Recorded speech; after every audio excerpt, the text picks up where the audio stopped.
দরজা বন্ধ। কড়া নাড়তেই শব্দ ছাড়ালো। সেকেন্ড 10-এ পৃথিবীর কেউ কেউ 100 মিটার দৌড়ে যায়, কিন্তু দরজা খুলল না।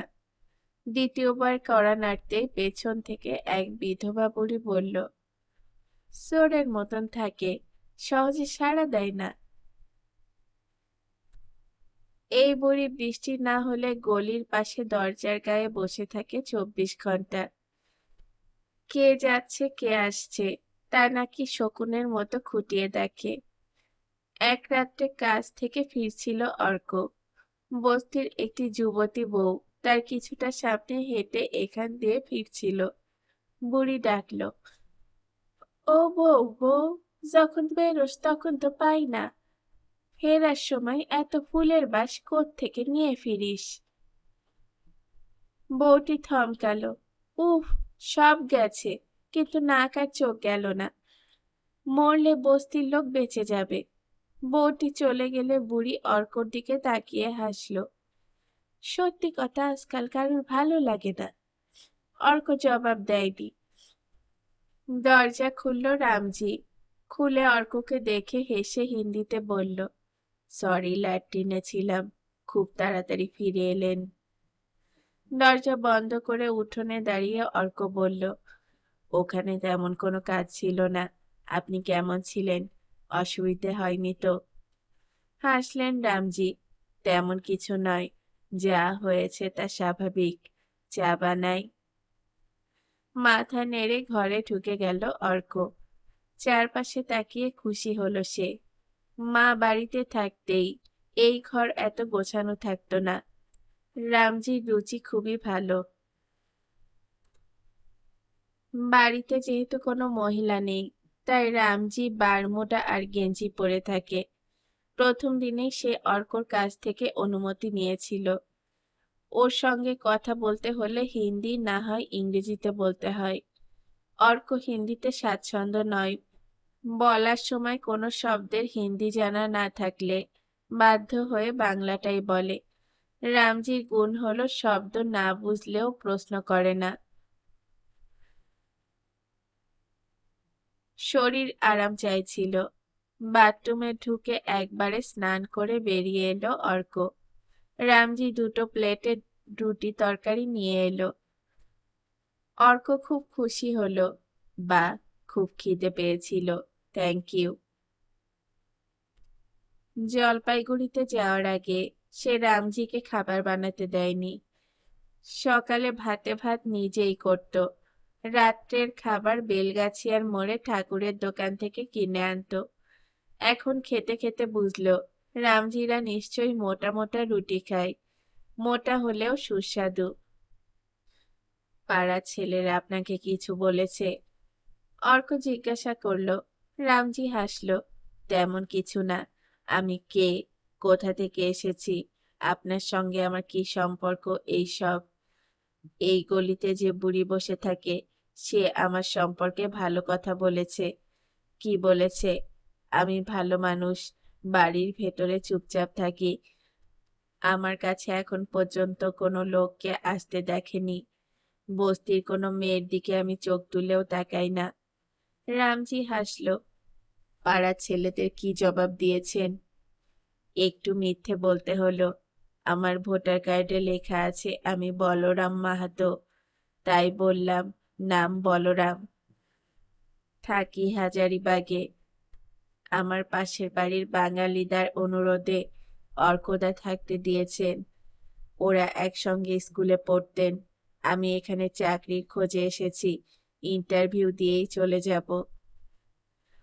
রামজি উঠে ঘর থেকে ভোটার কার্ড নিয়ে এসে অর্ককে দিল। এই কার্ড দেখে ওরা আর কোনো প্রশ্ন করেনি। কিন্তু আপনি জানলেন কি করে? এ পাড়ার একটি ছেলে আগে কংগ্রেস করত, এখন তৃণমূলে আছে, আপনার কথা জিজ্ঞাসা করেছিল। অর্ক বলল। রুটি শেষ হলে রামজি রান্নাঘরে গিয়ে চা তৈরি করে নিয়ে এলো। চা খেতে খেতে অর্ক জিজ্ঞাসা করলো, জীবনদার কাছে গিয়েছিলে? না, ওর বাড়িতে যাওয়া যাবে না। উনি সন্দেহ করছেন বাড়ির ওপর ওয়াচ রাখা হচ্ছে, ফোন করতে বলেছেন। কিন্তু মোবাইল অফ করা আছে। রামজি নিচু গলায় বলল, আমি বাঙালি নই বলে কারো সন্দেহ হতে পারে। আপনি যদি একবার খোঁজ নেন। এভাবে চুপচাপ কতদিন বসে থাকব? অর্ক মাথা নাড়ল। জীবনদা আমাকেও যেতে নিষেধ করেছেন, বলেছেন দরকার হলে তিনিই ফোন করবেন। তাহলে আমি কি মেদিনীপুরে চলে যাব? মেদিনীপুরের কোথায়? হালদিয়ায়। ওখানে রামপ্রকাশ আছে। রামপ্রকাশ কে? রামপ্রকাশ মাহাতো আপনি চিনবেন না। আমার মনে হয় আপনি আরো 2 দিন অপেক্ষা করে যান। আপনার প্যারেন্টস কবে আসবেন? দেরি আছে, ওদের নিয়ে চিন্তা করবেন না। অর্ক উঠতে যাচ্ছিল, কিন্তু দরজায় শব্দ হওয়ায় সেদিকে তাকালো। জিজ্ঞেস করলো, কে? অল্প বয়সী গলায় জবাব এলো, অর্কদা, আপনাকে সুরেন্দা এখনই যেতে বলেছেন, খুব জরুরি। কিছু বলতে গিয়েও সামলে নিল অর্ক। ঠিক আছে, ঠিক আছে। সুরেন মাইতির সঙ্গে তার কোনো সম্পর্ক নেই, কথাবার্তাও হয় না। লোকটা 100 ভাগ দুর্নীতিগ্রস্ত, উদ্ধত। বস্তির লোকেরা ওকে ভয় পায় বলে চুপ করে থাকে। সে রামজির দিকে তাকালো। আপনার সঙ্গে যারা কথা বলতে এসেছিল তারা কোন পার্টির লোক? রামজি বলল, আমি তো ওদের চিনি না। খুব উদ্ধত, মানে মেজাজ দেখিয়ে কথা বলেছে? না না, অস্বাভাবিক ব্যবহার করেনি। রামজি বলল। একটু চিন্তায় পড়ল অর্ক। শুধু ঈশ্বরপুকুর লেন কেন, গোটা পশ্চিমবঙ্গে অন্যের ব্যাপারে নাক গলানোর অধিকার সুরেন মাইতির পার্টি ছাড়া আর কারুর এই মুহূর্তে নেই। অথচ রামজি বলছে পাড়ার যেসব ছেলে এসেছিল তারা স্বাভাবিক ব্যবহার করেছে। কি করে সম্ভব? সে বলল, দরজাটা বন্ধ করে দিন, আমি একটু ঘুরে আসছি। কোথায় যাচ্ছেন? রামজি জিজ্ঞাসা করল। এই এলাকার সিপিএম এর সর্বময় নেতা সুরেন মাইতির কাছে হাজিরা দিতে। এখনই সংঘাতে যাবেন না। রামজি বলল। হেসে বাইরে বেরিয়ে দরজা টেনে দিল অর্ক। গলিতে পা বাড়াতেই সেই বুড়ি আবার ডাকলো, ও ছেলে, খবর শুনছো? কি খবর? ওই যে মেয়েটা যাকে তোমার মা আশ্রয় দিয়েছিল, সে পালিয়ে গেছে। পালিয়ে গিয়েছে মানে? অর্ক অবাক হয়ে গেল। পালিয়ে যাওয়া মানে বোঝো নাই? সরল কথা। বুড়ি বলল। ও পাশের দরজায় দাঁড়িয়ে ছিল অল্প বয়সী একটা বউ। সে ঝাঁঝিয়ে উঠল, তোমার দোষ কি জানো? তুমি অর্ধেক বলো, অর্ধেক পেটে রেখে দাও। সুজাতা এখানে নেই, আমাদের বলেছে এখানে থাকতে তার ভয় করছে। কোনো এক দুঃসম্পর্কের আত্মীয় কলকাতার বাইরে থাকে, তার কাছে চলে গেছে, পালিয়ে যায়নি। অবশ্য কোথায় গিয়েছে তার ঠিকানা বলেনি। বউটি বলল। অর্ক আর দাঁড়ালো না। তার মনে হলো এই পৃথিবীতে কোটি কোটি মানুষ এই মুহূর্তে বেঁচে আছে। প্রতিটি মানুষ কোথাও না কোথাও সমস্যায় কম বেশি ভুগছে। এক একজনের এক এক রকমের সমস্যা। কেউ সম্পূর্ণ সমস্যা মুক্ত হয়ে বেঁচে নেই। কোটি কেন, আশেপাশে 10 জনের সমস্যা শুনে যদি কেউ সমাধানের চেষ্টা করে তাহলে তাকে পাগল হয়ে যেতে হবে। অথচ রাস্তাঘাটে বা বাড়িতে ওইসব মানুষগুলো এমন মুখ করে থাকে যে তাদের দেখে মনে হবে তাদের কোনো সমস্যাই নেই। অন্যের সঙ্গে তো বটেই, এখন নিজের সঙ্গেই অভিনয় করতে মানুষ বেশ পটু হয়ে গিয়েছে। অর্ক বস্তি থেকে বেরিয়ে সুরেন মাইতির বাড়ির সামনে গিয়ে দাঁড়ালো। সুরেন মাইতির গলার রাস্তায় গিয়ে পৌঁছেছিল। কাউকে খুব ধমকাচ্ছেন। অর্ক দরজায় পৌঁছে দেখল একজন মধ্যবয়সিনী মহিলা বালিকার হাত ধরে দাঁড়িয়ে আছেন। সুরেন মাইতি তার দিকে তাকিয়ে হাত জোড় করে বলল, আপনি নিশ্চিন্তে বাড়ি চলে যান মা। আপনি কাকে বাড়ি ভাড়া দেবেন সেটা নিয়ে আপনাকে কেউ কোনো কথা বলবে না।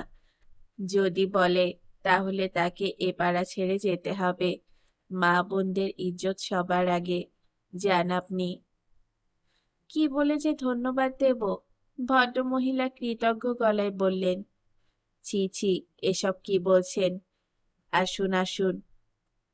ভদ্রমহিলা বালিকাকে নিয়ে বেরিয়ে গেলে ঘরের একপাশের বেঞ্চিতে বসা ছেলেদের একজনকে বলল, এই, উঠে দাঁড়া। ছেলেটা উঠল। অর্ক দেখল একেবারে লপেটা মার্কা চেহারা, পরনে জিন্স আর গেঞ্জি, শরীরে মাংস নেই কিন্তু হাতে বালা আর গলায় হাড় আছে। এই, হাড়ির জলে চাল ফেললেই কি ভাত হয়ে যায়? সুরেন মাইতি জিজ্ঞেস করল। মাথা নাড়ল ছেলেটা, না, ভাতটা হওয়ার জন্য সময় দিতে হয়, কিছু বুঝলি? ছেলেটা মাথা নেড়ে হ্যাঁ বলল। গুড, যা এখন এখান থেকে, তর সই ছিল না। অর্ক বুঝতে পারল একেই একটু আগে ধমকাচ্ছিলেন সুরেন মাইতি। আমাকে ডেকেছেন? অর্ক জিজ্ঞাসা করল। আরে আসুন আসুন, কিন্তু আপনি এটা কি বললেন? আমি কি আপনাকে ডাকতে পারি? আপনার বাবা কত বড় রাজনৈতিক কর্মী ছিলেন, আপনার মায়ের মতো মানুষ বস্তিতে ছিলেন, এটাই ভাগ্যের কথা। আর আপনি এত অল্প বয়সে বস্তিতে কমিউন করার চেষ্টা করেছিলেন। আপনাদের পরিবারের যে ইতিহাস, তাতে আমারই উচিত ছিল দেখা করতে যাওয়া, যেতামও, কিন্তু মাঝখানে এই ভদ্র মহিলার কেস এসে পড়াতে। বসুন বসুন। এই, চা বল। সুরেন মাইতি হাঁক দিল। আমি কয়েক মিনিট আগে চা খেয়েছি। অর্ক বলল, ও ঠিক আছে, আপনার সঙ্গে কি ব্যাপারে কথা বলবো যেন? টেবিলে টোকা মারল সুরেন মাইতি। ও হ্যাঁ, আপনার বাবা মা তো এখন জলপাইগুড়িতে, আপনিও গিয়েছিলেন। হ্যাঁ, পৈতৃক বাড়ি, যাবেনই তো। আপনার কোনো বন্ধু বোধহয় এখানে ছিল। হ্যাঁ ছিল। অর্ক বলল, এখনো আছে? থাকতেই পারে। আমার বাড়িতে আমি কাকে রাখবো সেটা আমি ঠিক করব, কিন্তু পাড়াপড়শিদের তো ঘুম নেই। আমি শুনলাম যে ছোকরা আগে কংগ্রেস করত, এখন তৃণমূল করে। সে নাকি ছেলে পাঠিয়ে জিজ্ঞাসাবাদ করেছে। This is very bad. আমরা সিপিএম পার্টির কর্মীরা ডিসিপ্লিন মেনে চলি, কারণ আমাদের পার্টির একটা নির্দিষ্ট গাইডলাইন আছে, যাকে সংবিধানও বলতে পারেন। ওদের কি আছে? নাথিং। একজন মহিলা হয়ে দলটাকে বহন করছেন, তিনি যা বলবেন তা এদের কানে কতটা পৌঁছাবে কে জানে। তার শোনা মাত্র আমার মনে হলো আমার উচিত আপনার কাছে দুঃখ প্রকাশ করা। আপনার ব্যাপারে নাক গলিয়েছে ওরা, আপনি ক্ষমা করে দিন। খুব বিনীত গলায় কথাগুলো বললেন সুরেন মাইতি। ওরা এমন কিছু বলেনি যে আপনাকে এসব কথা বলতে হবে। বলেনি? না। আপনাদের বলেনি কিন্তু প্রচার করেছে। আমরা নাকি অবাঙালি বাইরে থেকে এনে পাড়ায় লুকিয়ে রেখেছি, সময় হলেই তাদের কাজে লাগাবো। শব্দ করে হাসল সুরেন মাইতি। তারপর মুখে খানিকটা পান বাহার ছুঁড়ে দিয়ে বলল, অন্যায়ের প্রতিবাদ করতে বাইরে থেকে লোক আনতে হবে কেন? সুরেন মাইতি তো মরে যায়নি। যাকগে, শুনলাম লোকটা নাকি অবাঙালি। হ্যাঁ, বাড়ি কোথায় সেটা আপনার জানা কি খুব দরকার? আরে না না, কথার পিঠে কথা বলছি। শুধু আপনি বলুন ওকে বিলক্ষণ চেনেন কিনা। চিনি। এই তো সমস্যায় ফেললেন। কেন? আপনি তো বেলগাছিয়ার বাইরে দুবার গিয়েছেন মাত্র, তাও জলপাইগুড়িতে। একজন অবাঙালি চেনার স্কোপ পেলেন কি করে? আমার স্কুলের এক বন্ধু চাকরি নিয়ে হাজারিবাগে গিয়েছে। ও থাকে এই ছেলেটির পাশের বাড়িতে, তার কাছেই এর কথা শুনেছি। ও ফোনে বলেছিল ছেলেটি চাকরির পরীক্ষা দিতে কলকাতায় আসবে, কিন্তু থাকার জায়গা নেই। আমি যদি থাকতে দেই তাহলে ও খুশি হবে। আমি রাজি হলে ও ওর ভোটার আইডেন্টিটি কার্ড আর অ্যাডমিট কার্ড আমায় দেখায়। বুঝতেই পারছেন, আমি কোনো উটকো লোককে বাড়িতে ঢোকাইনি। অর্ক স্পষ্ট করে কথাগুলো বলল। হয়ে গেল, জলের মতো সহজ হয়ে গেল। সুরেন মাইতি দূরে দাঁড়ানো পার্টির ছেলেদের দিকে তাকিয়ে বলল, নেই কাজ তো খই ভাজ, যত উল্টোপাল্টা কথা কানে ঢোকাচ্ছে। সরি আপনাকে কষ্ট দিলাম। অর্ক যাওয়ার জন্য পা বাড়াতেই সুরেন মাইতি জিজ্ঞাসা করলো, একটা কথা বলুন তো, এই যে আপনি এলেন, আমি কি খারাপ ব্যবহার করেছি আপনার সঙ্গে? আপনার সঙ্গে উদ্ধত ভঙ্গিতে কথা বলেছি? একদম নয়। গুড। এই কথাটা যদি বস্তির মানুষকে বলেন তাহলে খুব খুশি হব।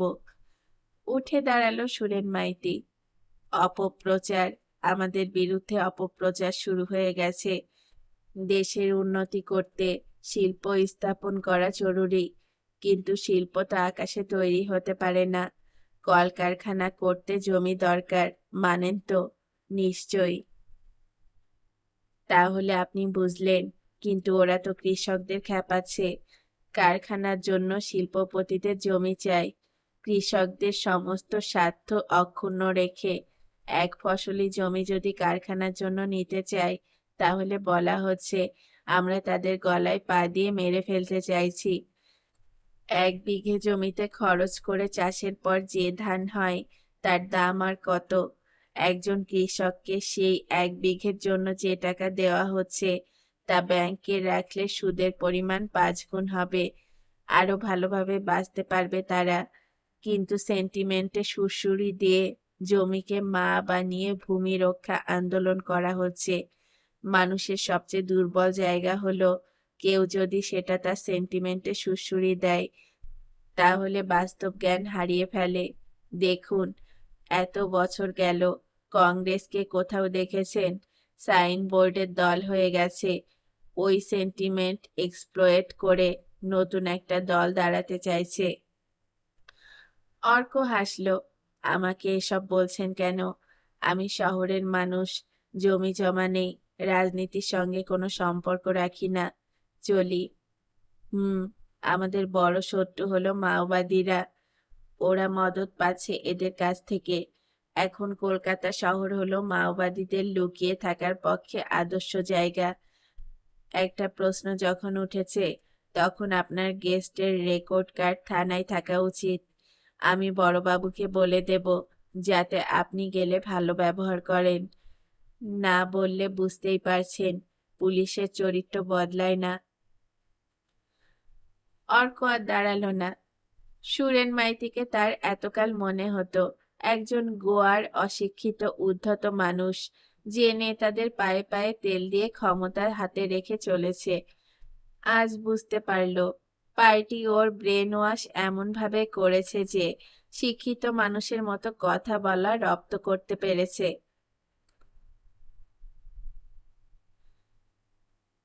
গলিতে ঢোকার পরেই বুড়ির গলা কানে এলো, ও বাবা, দাঁড়িয়ে যাও। আবার কি হলো? অর্ক দাঁড়ালো। বস্তির ও পাশে অলকা 2বার তোমার দরজা থেকে ঘুরে গেছে। আমি যত বলি ওরা বাড়ি নেই, বিশ্বাস করে না। ভগবান শরীর দিয়েছে বলে বড্ড দেমাক ওই মাগির। আবার নিশ্চয়ই আসবে। ও কি বলে তা আমাকে জানিও তো। বুড়ি চকচকে চোখে কথাগুলো বলল। দ্বিতীয়বার কড়া নাড়ার পরে অর্ক একটু জোরে বলল, খোলো। রামজি দরজা খুলে বলল, একজন মহিলা 2বার দরজায় শব্দ করে ডেকেছিল, আমি খুলতে ভরসা পাইনি। ঠিক করেছ। কি কথা হলো? অনেক আলতু ফালতু কথা। আচ্ছা, রামপ্রকাশের কোনো ফোন নম্বর আপনার জানা আছে? অর্ক জিজ্ঞাসা করল। হ্যাঁ, মোবাইল নম্বর জানি। আপনি ওকে ফোন করে জিজ্ঞাসা করুন আজকালের মধ্যে ওর কাছে যেতে পারবেন কিনা। অর্কর কথা শুনে রামজির চোখ ছোট হলো। বোতাম টিপে যন্ত্রটা কানে চেপে বলল, সুইচ অফ। ঠিক তখনই ভেজানো দরজাটা খুলে গেল। অর্ক অবাক হয়ে দেখল একজন মহিলা দাঁড়িয়ে হাসছেন। অর্ক কিছু বলার আগেই মহিলা ভেতরের উঠোনে চলে এলো। তার বাঁ হাত কপাল থেকে চুল সরালো। মাসিমাকে ডেকে দিন না। আপনি? অর্ক জিজ্ঞাসা করল। আমি অলকা। মা এখন বাড়িতে নেই। অর্ক বলল, যা, আপনি ওই বুড়ির মতো কথা বলছেন। আশ্চর্য। অর্ক বারান্দায় বসা রামজির দিকে তাকিয়ে নিয়ে বলল, আমি আপনাকে সত্যি কথা বলছি, মা এখন কলকাতাতেই নেই। এবারে মহিলার মুখে অবিশ্বাসের হাসি মিলিয়ে গেল। কবে আসবেন? কোনো ঠিক নেই। উনি তো কখনো বাইরে যান না। দরকার বলেই গিয়েছেন। মহিলা অকারণে বুকের আঁচল টানল। অর্ক লক্ষ্য করল, এক জায়গায় স্থির হয়ে দাঁড়াতে পারে না মহিলা। শরীরের ভার কখনো বাঁ পায়ে, কখনো ডান পায়ের ওপর রাখছে। এবার বলল, এখন আমি কি করব? বলার ভঙ্গিতে বোঝা যাচ্ছিল মহিলা খুব হতাশ হয়ে পড়েছে। সেটা বুঝেই অর্ক জিজ্ঞাসা করল, মায়ের সঙ্গে কি দরকার ছিল তা যদি বলেন। চোখ তুলতেই কাতর গলায় বলল মহিলা, পারবেন আমাকে সাহায্য করতে? না শুনলে কি করে বলবো। ও, আমি একটু বসতে পারি? অর্ক ঘর থেকে একটা মোড়া এনে বারান্দায় রাখলে। মহিলা সেখানে বসে রুমালে গলা এবং কাঁধ মুছল। তারপর রামজির দিকে তাকালো। উনি বাংলা বোঝেন না, ওর সামনে কথা বলতে পারেন। অর্ক বলল, আমার মেয়েটাকে মাসিমার স্কুলে ভর্তি করাতে চাই। নিজেই গিয়েছিলাম, বলছে ক্লাস 2-তে ভর্তি হবে না, কিন্তু ভেতর থেকে জানতে পারলাম 3টে সিট খালি আছে। শুনলাম হেডমিস্ট্রেসের কোটা আছে। মাসিমা যদি হেডমিস্ট্রেসকে আমার মেয়ের কথা বলে দেন তাহলে খুব উপকার হবে। মা অবসর নিয়েছেন অনেক দিন হয়ে গেল। কথা শেষ করতে না দিয়ে মহিলা বলল, তাতে কি হয়েছে? আমি স্কুলে গিয়ে শুনে এলাম সবাই এখনো মাসিমার কথা বলে। একজন তো বলেই দিল, মাধবীলতা দিদিকে ধরুন, উনি বললে হয়ে যাবে। অর্ক হেসে ফেলল, তাহলে মায়ের ফেরা পর্যন্ত অপেক্ষা করতে হবে। আপনি বলছেন কবে ফিরবেন তা ঠিক নেই। ঠিকই বলেছি। আপনার সঙ্গে হেডমিস্ট্রেসের চেনা নেই? না। কিন্তু নাম বললে তিনি নিশ্চয়ই চিনতে পারবেন। মহিলা করুণ চোখে তাকালেন। বেশ অবাক হয়ে গেল অর্ক। মহিলার সমস্যা প্রবল বলে দিশেহারা হয়ে এরকম কথা বলছেন। সে জিজ্ঞাসা করল, আপনার মেয়ে এখন কোন স্কুলে পড়ে? দত্তবাগানের একটা স্কুলে। সেখানে কি অসুবিধে হলো? ওখানে সমস্যা হয়েছে বলেই তো। সমস্যা কি? দেখুন, আমার স্বামী অফিসে কংগ্রেসি ইউনিয়ন করেন। পই পই করে বলেছি, করতে হলে সিপিএম এর ইউনিয়ন করো, কিন্তু শোনেনি। সেই মহাত্মা গান্ধীর ঘি হাতে মেখে গন্ধ শুকে চলেছে, আদর্শে বিশ্বাস করে। একবার ইউনিয়নের ইলেকশনে জিতেছিল বলে মাথা ঘুরে গেছে, অথচ ওর সঙ্গে যারা কাজ করে তারা সিপিএম এর লোক বলে আখের গুছিয়ে নিয়েছে। মহিলা শ্বাস ফেলল। আপনার মেয়ের সমস্যা নিয়ে কথা হচ্ছিল। অর্ক বলল, হ্যাঁ, ওই দত্তবাগানের স্কুলের হেডমিস্ট্রেস ডেকে পাঠিয়ে বলল, মেয়েকে অন্য স্কুলে নিয়ে যান, এখানে রাখা যাবে না। কেন? অর্ক জিজ্ঞাসা করল। প্রথমে কিছুতেই বলতে চায় না, তারপর আমাকেই জিজ্ঞাসা করল, আপনারা কি কংগ্রেসি ফ্যামিলি? আমি না বললে তিনি মাথা নাড়লেন। সত্যি বলছেন না? আপনার স্বামী এতদিন কংগ্রেস করতেন, এখন তৃণমূলে ঢুকেছেন। এর বেশি আপনাকে কিছু বলতে পারবো না। এখন ভর্তি চলছে, মেয়েকে নিয়ে যান। বাড়িতে ফিরলে তাকে জিজ্ঞাসা করে আমার চোখ চড়ক গাছ হয়ে গেল। উনি যে পাল্টি বদলেছেন তা আমাকে জানাননি, অথচ স্কুলের হেডমিস্ট্রেস জেনে গেছেন। আমি চেঁচামেচি করলে বললেন, কংগ্রেস এখন মরা পার্টি হয়ে গিয়েছে, তৃণমূল উঠছে, আর পার্টির সঙ্গে কংগ্রেস নামটা তো রয়েছে। তুমি চিন্তা করো না, অন্য স্কুলে ভর্তি হয়ে যাবে। তাহলে আপনি চিন্তা করছেন কেন? অর্ক জিজ্ঞাসা করল। ছাই হবে, দুদিন সময় নষ্ট করে। শেষ পর্যন্ত আপনার মায়ের কথা বলল। আপনি আমার সঙ্গে চলুন না। কোথায় যাব? স্কুলে। আপনি বললে হেডমিস্ট্রেস না করতে পারবেন না। আমি একটু ভাবি, মায়ের সঙ্গে কথা বলতে হবে। মা রাজি হলে যেতে পারি। তাছাড়া মা চাইলে হেডমিস্ট্রেসকেও ফোন করতে পারেন। আমি এই প্রথম শুনলাম বাবা বিরোধী পার্টি করে বলে মেয়েকে স্কুল ছাড়তে হচ্ছে। কি ভয়ঙ্কর অবস্থা। অর্ক বলল। মহিলা গলা নামালো। আমি সুরেন মাইতির কাছেও গিয়েছিলাম। ও, কি বললেন তিনি? প্রথমে খুব ক্ষেপে গেলেন। ও কংগ্রেস থেকে তৃণমূলে গিয়েছেন বলে।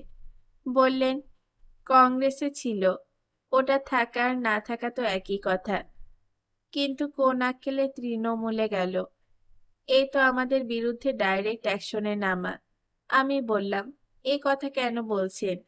আমি বা আমরা কি কখনো আপনাদের সঙ্গে খারাপ ব্যবহার করেছি? তাছাড়া ও তো কোনোভাবে রাজনীতি করে না।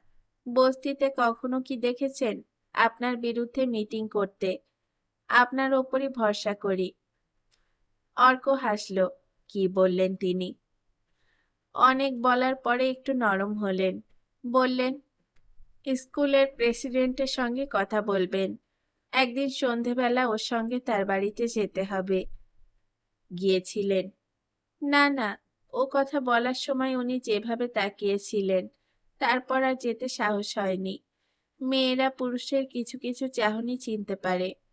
মহিলা আবার জোরে শ্বাস ফেলল, বুকের আঁচল টানল। অর্ক বুঝল ওটা ওর অভ্যেস। ঠিক আছে তাহলে। অর্ক কথা শেষ করতে চাইল। আপনি এখানে এখন একাই থাকেন? একা কোথায়, আমার এই বন্ধু তো আছেন। ও, রান্না করেন আপনারা? দূর, যা করি তাকে রান্না বলে না। আমি তো বস্তির ওপাশে থাকি, মাঝে মাঝে এসে দু একটা পদ যদি রেঁধে দেই। তাহলে নিশ্চয়ই না খেয়ে ফেলে দেবেন না। তার কোনো দরকার নেই। মহিলা উঠে দাঁড়ালো। আমার নাম নিশ্চয়ই আপনার মনে নেই। অর্ক বলল, অলকা, ওই বুড়ি আগেই বলেছিল। ও, ওই বুড়ি আপনার কান ভারী করেছে? মহা শয়তান বুড়ি। শুধু ওইখানে বসে শকুনের মতো চারপাশ খুঁটিয়ে খুঁটিয়ে দেখে। আমাকে বলে কিনা, ভগবান তোমাকে এমন শরীর দিয়েছে, এই বস্তিতে পড়ে আছো কেন? ও যাই বলুক, আমি কিন্তু ওরকম না। আমার পুরো নাম অলকা দাস, মেয়ের নাম কারিনা দাস। অলকা হাসল। কারিনা, এ তো অবাঙালি নাম। আজকাল আর বাঙালি অবাঙালির পার্থক্য নেই। আপনি তাহলে আজই মাসিমার সঙ্গে কথা বলবেন। চলি। যেতে ইচ্ছে ছিল না, তা বুঝিয়ে অলকা চলে গেল। দরজা বন্ধ করে অর্ক রামজির দিকে তাকালো। এই মহিলা যা বলে গেল তার কিছু বোঝা গেল। হিন্দিতে জিজ্ঞাসা করল সে। রামজি কাঁধ নাচালো। না, না বোঝাই ভালো। কিন্তু রামজি, একটা ঘোট পাকাচ্ছে আপনাকে নিয়ে। তৃণমূল তো বলছে এখন সিপিএম এর খোঁজ নিচ্ছে। আমার মনে হয় আর দেরি না করে হালদিয়াতে চলে যাওয়াই ভালো। অর্ক বলল। মাথা নাড়ল শ্রীরাম, কিন্তু বোঝা গেল সে বেশ দুশ্চিন্তায় আছে।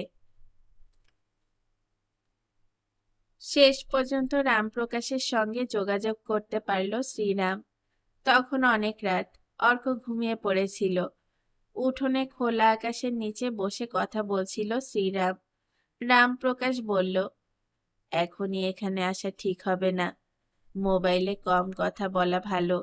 তুমি কয়েকটা দিন তালসারিতে গিয়ে থাকো, ওখানে শ্রীনিবাস আছে।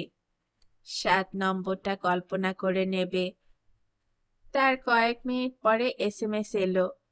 94-32-11-। ড্যাশের জায়গায় 7 নম্বর বসিয়ে মুখস্থ করে ফেলল রামজি। তারপর SMS মুছে ফেলে আর একটা নম্বরে ডায়াল করলো। রিং হচ্ছে। এখন রাত 2টো, কিন্তু লোকটা সাড়া দিল। শ্রীরাম বলল, শ্রীনিবাসের কাছে যাওয়ার অর্ডার হয়েছে। বাসে যাও, দীঘার বাস স্ট্যান্ডে 5 মিনিট দাঁড়িয়ে হাতে রুমাল রেখো। লাইন কেটে দিল ওপাশ থেকে। শ্রীরাম বুঝতে পারে না এরা সবাই সতর্ক কেন। এই রাত্রে কে জেগে থেকে যত মোবাইল ফোনে কথা হচ্ছে তার সবগুলোর কথা শুনবে। সে বিড়ি ধরালো। অর্ক বলেছে বিড়ির পোড়া অংশ যেন এক জায়গায় জমা করে রাখে। ও সেই কারণে একটা ভার সংগ্রহ করে নিয়েছিল। ভোর 4টের সময় অর্ককে ঘুম থেকে তুলল সে। আমি চলে যাচ্ছি এখন, এই রাতে। অর্ক একটু বিরক্ত। রাত কোথায়, ভোর হয়ে এসেছে। দিনের আলোয় যেতে চায় না। কিন্তু এখন হালদিয়াতে কিভাবে যাবেন? এত সকালে কি বাস পাবেন? হালদিয়াতে যাচ্ছি না, তালসারি নামের একটা জায়গায় যাব। ওটা কোথায় তা আপনি জানেন? শ্রীরাম তার জিনিসপত্র ব্যাগে গুছিয়ে নিচ্ছিল। মনে পড়ছে না। দীঘা কোথায়? সমুদ্রের ধারে না? হ্যাঁ হ্যাঁ, মনে পড়েছে। কোথায় যেন পড়েছি, তালসারিও সমুদ্রের ধারে, কিন্তু পশ্চিমবঙ্গে নয়, ওটা উড়িষ্যায়। দীঘা হয়ে যেতে হয়। অর্ক বলল, সেই জন্য আমাকে দীঘায় যেতে বলা হয়েছে। এখান থেকে বেরিয়ে ট্রাম পেয়ে যাবেন। হাওড়া স্টেশনের পাশ দিয়ে দীঘার বাস ছাড়ে। মনুমেন্টের ওখান থেকেও পেতে পারেন। আপনি দয়া করে সাহায্য করবেন। কি করতে হবে বলুন? মুখ ধুয়ে নিন, আমাকে একটু এগিয়ে দিন। এখন রাস্তায় লোক থাকবে না, একা হেঁটে যেতে চাই না। রামজি বলল। বাথরুম থেকে বেরিয়ে পকেটে কয়েকটা টাকা নিয়ে অর্ক ঘর থেকে বেরিয়ে দেখল রামজি আকাশের দিকে তাকিয়ে আছে। অর্ক অনেকদিন পরে শুকতারা দেখতে পেল। দরজায় তালা দিয়ে কয়েক পা হাঁটতেই কণ্ঠস্বরটা কানে এলো, কে চাই? অর্ক জবাব না দিয়ে আধা অন্ধকারে রামজির সঙ্গে হাঁটতে হাঁটতে শুনতে পেল বুড়ি চেঁচিয়ে বলছে, মরণ, কথা জবাব দেয় না যে, মর মর। অর্ক হেসে ফেলল। ঈশ্বরপুকুর লেনের আলোগুলো এখন হলদেটে। 2-3 জন মানুষ ব্যস্ত পায়ে চলে গেল। এখনো ঘুম সর্বস্ব জড়ানো। রামজির পাশাপাশি হাঁটছিল অর্ক। সে মুখ তুলে দেখল মোড়ের বড় বটগাছটায় এখনো অন্ধকার সেটে আছে। রামজি নিচু গলায় জিজ্ঞাসা করল, এখন ট্রাম পাবো তো? প্রথম ট্রাম তো এই সময় ডিপো থেকে বের হয়। অর্ক জবাব দিল। গলি থেকে বের হতেই চোখে পড়ল ভ্যানটাকে। অর্ক কিছু বলার আগেই রামজি জিজ্ঞাসা করল, ভ্যানের পাশ দিয়ে যেতে হবে নাকি? হ্যাঁ হ্যাঁ, চলুন। জিজ্ঞাসা করলে বলবো আরজিকর হাসপাতালে যাচ্ছি। সেটা কোথায়? ব্রিজ পার হয়ে ডান দিকে, নিশ্চয়ই দেখেছেন। আপনি কথা বলবেন না? অর্ক গম্ভীর গলায় বলল। ভ্যানের পাশ দিয়ে যাওয়ার সময় ভেতরের কোনো পুলিশকে দেখতে পেল না, এমনকি ড্রাইভারও সিটে বসে নেই। ডিপোর মুখে ট্রাম স্টপে দাঁড়ালো ওরা। হাওড়া স্টেশনের কত দূরে বাস স্ট্যান্ড? রামজি জিজ্ঞাসা করল। একদম গায়ে। বলা মাত্রই ট্রামটাকে দেখতে পেল অর্ক। ডিপো থেকে বেরিয়ে আসছে সামনে আলো জেলে। রামজি তৈরি হচ্ছিল ওঠার জন্যে।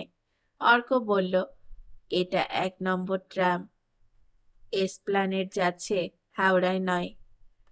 ও, পিছিয়ে এলো রামজি। আচ্ছা উঠুন। ট্রাম দাঁড়াতেই রামজির সঙ্গে উঠে পড়ল অর্ক। একদম ফাঁকা ট্রাম। সামনের দিকে বসে রামজি জিজ্ঞাসা করল, আপনি উঠলেন কেন? আমি তো নিজেই যেতে পারতাম। নিশ্চয়ই পারতেন, হঠাৎ মনে হলো। এখন ফিরে গেলে আর কেউ দেখুক আর না দেখুক, ওই বুড়ি চেঁচাবে অত ভোরে আমি বেরিয়েই কেন ফিরে এলাম তা নিয়ে বস্তির মানুষের কৌতূহল বাড়বে। যদি কেউ এর মধ্যে জেগে ওঠে তাহলে সে জানতে চাইবে কোনো বিপদ হয়েছে কিনা। তার চেয়ে একটু বেলা করে ফেরাই ভালো, কেউ প্রশ্ন করবে না। অর্ক বলল। রামজি হাসল, আপনি খুব ভাবেন। অর্ক কথা বলল না। ট্রাম তখন খাল পেরিয়ে শ্যামবাজারের দিকে ছুটছে। অর্ক লক্ষ্য করল এখানকার ট্রামের চলনের সঙ্গে দিনের অন্য সময়ের ট্রামের বিন্দুমাত্র মিল নেই। এখন ঝড়ের মতো ছুটছে ট্রাম। স্টপে লোক না থাকলে দাঁড়াবার প্রয়োজন বোধ করছে না। গোটা দিন যদি ট্রাম এইরকম রাস্তা পেত। একবার তালসারিতে আসুন, সমুদ্রের গায়ে যখন তখন ভালো লাগবে। রামজি কথাটা বলতেই ওর দিকে তাকালো অর্ক। বলার ভঙ্গিতে বেশ আন্তরিকতা আছে। হঠাৎ প্রশ্নটা করে ফেলল সে। কিছু মনে করবেন না, আমার আসলে জিজ্ঞাসা করা উচিত নয়, হাজারিবাগ ছাড়ার পর বাড়ির সঙ্গে যোগাযোগ আছে? রামজি হাসল। আমি হাজারিবাগ থেকে এসেছি, কিন্তু আমার বাড়ি ওখানে নয়। আমি দুমকার লোক। বাবা মা মারা গিয়েছেন। এক বোন আছে জামশেদপুরে, ম্যারেড। তাকে অনেকদিন দেখিনি। তাহলে হাজারিবাগে কি করতেন? ট্রেনিং। বলেই মুখ ফিরে নিল রামজি। হেদুয়ার স্টপ থেকে কয়েকজন ট্রামে উঠে নিজেদের মধ্যে উঁচু গলায় কথা বলতে লাগলো। অর্ক বুঝল এরা সবাই ময়দানে যাচ্ছে হাঁটার জন্য। সামনে পেছনে ওরা বসতেই রামজি গুটিয়ে গেল। কন্ডাক্টর এলে টিকিট দুটো কাটল অর্ক। এসপ্ল্যানেডের ট্রাম ডিপো থেকে বেরিয়ে একটু খোঁজ নিতেই জানা গেল ঠিক 5টার সময় দীঘার বাস ছাড়ছে। সাধারণ চেহারার প্রাইভেট বাস, ভাড়া কম, অর্ধেকও ভর্তি হয়নি। রামজি নিজের টিকিট কিনে নিয়ে বাসে উঠে পড়ল। সিটে বসে হাত নাড়ল। কয়েক সেকেন্ড সেখানে দাঁড়াবার পরে অর্ক দূরে চায়ের দোকান দেখতে পেয়ে এগিয়ে গেল। এখন কলকাতায় অন্ধকার সরে গিয়ে ছায়া নেমেছে, সূর্য ওঠেনি। চায়ের দোকানে ভিড় জমেনি। 2.5 টাকায় এক ভাঁড় চা কিনে চুমুক দিতেই 5 মিনিট অপেক্ষা করতে হলো। দাদা, কোথায় যাচ্ছেন? পাশ থেকে একজন প্রশ্ন করলে অর্ক তাকালো। লোকটা একদম অচেনা। বলল, কোথাও না। কাউকে কি ছাড়তে এসেছেন? কি ব্যাপার বলুন তো? না না, কোনো ব্যাপার নয়, চারধারে প্রচুর খোঁচর ঘুরছে তো। দেখে মনে হলো আপনি ভদ্রলোক, তাই জিজ্ঞাসা করছিলাম। লোকটা বেশ দ্রুত সরে পড়ল। দীঘার বাস বেরিয়ে গেছে। চা শেষ করে ভাতটা একটা টিনে ফেলতেই চাওয়ালা বলল, আপনাকে কি বলছিল? এখন খদ্দের মাত্র গোটা চারেক। অর্ক হেসে ফেলল। আমি কোথায় যাচ্ছি, কাউকে ছাড়তে এসেছি কিনা, যত সব ফালতু প্রশ্ন। এই হয়েছে মুশকিল। লোকটা পুলিশ, 5 জনের দল রোজ ভোরে আসে, একটু সাবধানে যাবেন। চাওয়ালা মাথা নাড়ল। অর্ক শক্ত হলো। লোকটা নিশ্চয়ই তার সঙ্গে রামজিকে দেখেছে, তা না হলে জিজ্ঞাসা করবে কেন কাউকে ছাড়তে এসেছে কিনা। লোকটা কি রামজিকে সন্দেহ করেছে? একবার মনে হলো রামজির মোবাইলে ফোন করে সতর্ক করে দেয়, কিন্তু মোবাইলে সুইচ অফ থাকাই স্বাভাবিক। কিছুই হয়নি এমন ভাব করে শিয়ালদার ট্রাম ধরতে এগোলো সে। লোকটা যদি তাকে অনুসরণ করে তাহলে কিছুতেই বেলগাছিয়ার হদিশ যেন না পায়। এই সময় হকাররা ভোরের কাগজ নিয়ে হৈ হৈ করে চলে এলো। একজন চেঁচিয়ে বলছিল, জোর খবর, জোর খবর, নন্দীগ্রামে জোর আন্দোলন চলছে, মাটি ছাড়বে না মানুষ, জোর খবর, জোর খবর। একটা কাগজ কিনে নিয়ে শিয়ালদার ট্রামে উঠল অর্ক।